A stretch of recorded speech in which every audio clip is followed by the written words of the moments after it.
รบกวนช่วยไปหัดซ่อมรถมาก่อนค่อยเม้นก็จะดีนะในเมื่อปลอกลูกปืนมันแตกออกนะ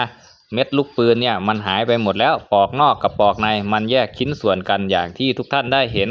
แล้วจะตอกขอบนอกออกได้อย่างไรทีนี้พวกเองมาดูนะอันนี้ดุมล้อวงล้อนะเวลาที่เองจะเอาตลับลูกปืนออกเองจะตอกขอบนอกได้อย่างไรในเมื่อตรงกลางมีบูทอยู่อย่างนี้เวลาที่ใช้ตัวดูดก็ดูดปอกแกนกลางออกอยู่ดีนะทีนี้สมมุติว่าเอาตลับลูกปืนออกไปแล้ว